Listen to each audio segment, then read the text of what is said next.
Now Moses kept the flock of Jethro, his father-in-law the priest of Midian, and he led the flock to the backside of the desert, and came to the mountain of God, even to Horeb. And the angel of the Lord appeared unto him in a flame of fire, out of the midst of a bush. And he looked, and behold, the bush burned with fire, and the bush was not consumed.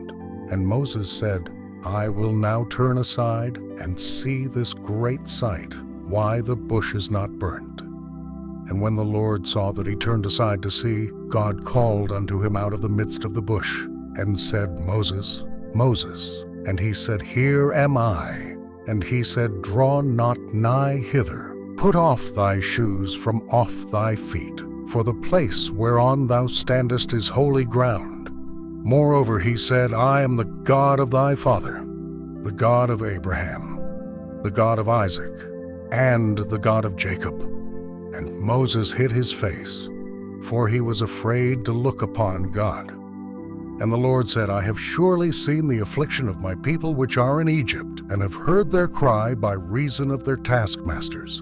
For I know their sorrows, and I am come down to deliver them out of the hand of the Egyptians, and to bring them up out of that land, unto a good land, and a large, unto a land flowing with milk and honey, unto the place of the Canaanites, and the Hittites, and the Amorites, and the Perizzites, and the Hivites, and the Jebusites. Now therefore, behold, the cry of the children of Israel is come unto me, and I have also seen the oppression wherewith the Egyptians oppress them. Come now therefore, and I will send thee unto Pharaoh, that thou mayest bring forth my people the children of Israel out of Egypt. And Moses said unto God, Who am I that I should go unto Pharaoh, and that I should bring forth the children of Israel out of Egypt? And he said, Certainly I will be with thee, and this shall be a token unto thee that I have sent thee. When thou hast brought forth the people out of Egypt, ye shall serve God upon this mountain. And Moses said unto God, Behold, when I come unto the children of Israel, and shall say unto them, The God of your fathers hath sent me unto you, and they shall say to me, What is his name? What shall I say unto them? And God said unto Moses, I am that I am.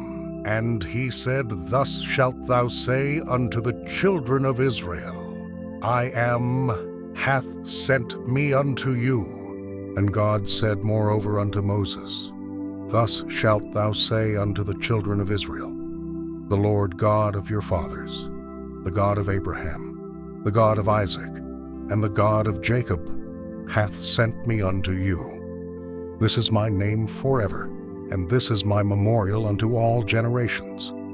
Go and gather the elders of Israel together, and say unto them, The Lord God of your fathers, the God of Abraham, of Isaac, and of Jacob, appeared unto me, saying, I have surely visited you and seen that which is done to you in Egypt. And I have said, I will bring you up out of the affliction of Egypt unto the land of the Canaanites, and the Hittites, and the Amorites, and the Perizzites, and the Hivites, and the Jebusites, unto a land flowing with milk and honey, and they shall hearken to thy voice.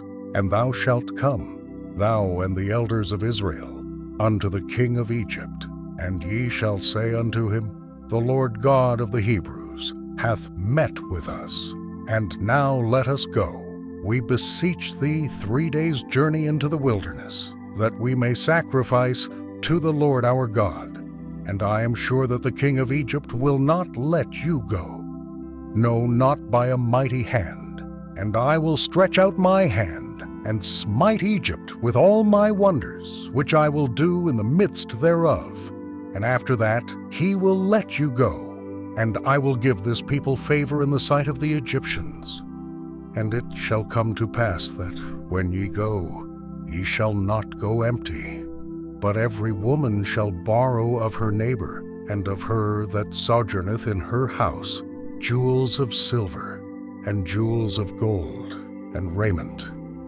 And ye shall put them upon your sons, and upon your daughters, and ye shall spoil the Egyptians. And Moses answered and said, But behold, they will not believe me, nor hearken unto my voice. For they will say, The Lord hath not appeared unto thee. And the Lord said unto him, What is that in thine hand? And he said, A rod. And he said, Cast it on the ground. And he cast it on the ground, and it became a serpent, and Moses fled from before it. And the Lord said unto Moses, Put forth thine hand, and take it by the tail. And he put forth his hand, and caught it. And it became a rod in his hand, that they may believe that the Lord God of their fathers, the God of Abraham, the God of Isaac, and the God of Jacob, hath appeared unto thee.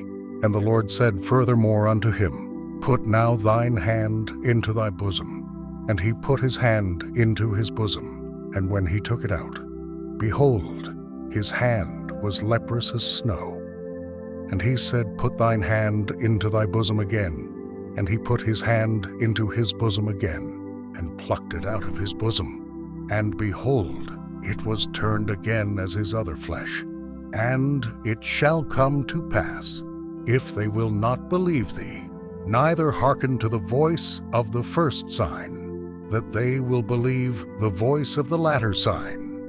And it shall come to pass, if they will not believe also these two signs, neither hearken unto thy voice, that thou shalt take of the water of the river, and pour it upon the dry land. And the water which thou takest out of the river shall become blood upon the dry land.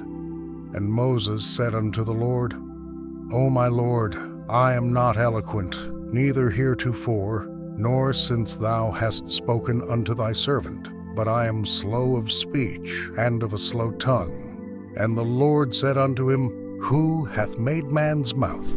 Or who maketh the dumb, or deaf, or the seeing, or the blind? Have not I the Lord? Now therefore go, and I will be with thy mouth, and teach thee what thou shalt say. And he said, O my Lord, send, I pray thee, by the hand of him whom thou wilt send. And the anger of the Lord was kindled against Moses. And he said, Is not Aaron the Levite thy brother?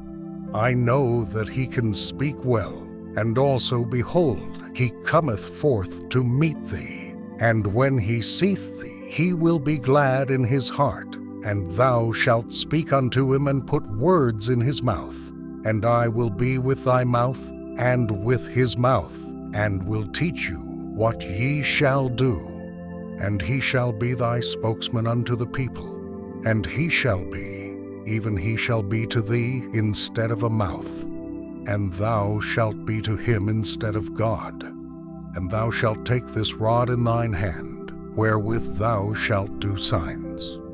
And Moses went and returned to Jethro his father-in-law, and said unto him, Let me go, I pray thee, and return unto my brethren which are in Egypt, and see whether they be yet alive. And Jethro said to Moses, Go in peace.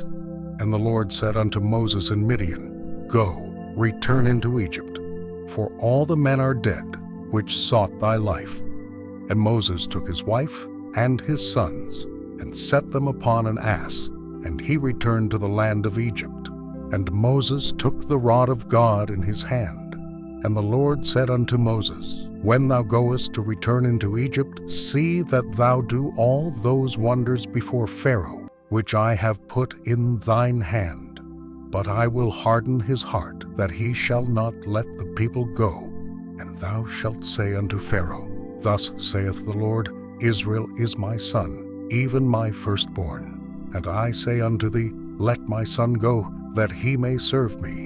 And if thou refuse to let him go, behold, I will slay thy son, even thy firstborn. And it came to pass by the way in the inn, that the Lord met him and sought to kill him. Then Zipporah took a sharp stone, and cut off the foreskin of her son, and cast it at his feet, and said, Surely a bloody husband art thou to me.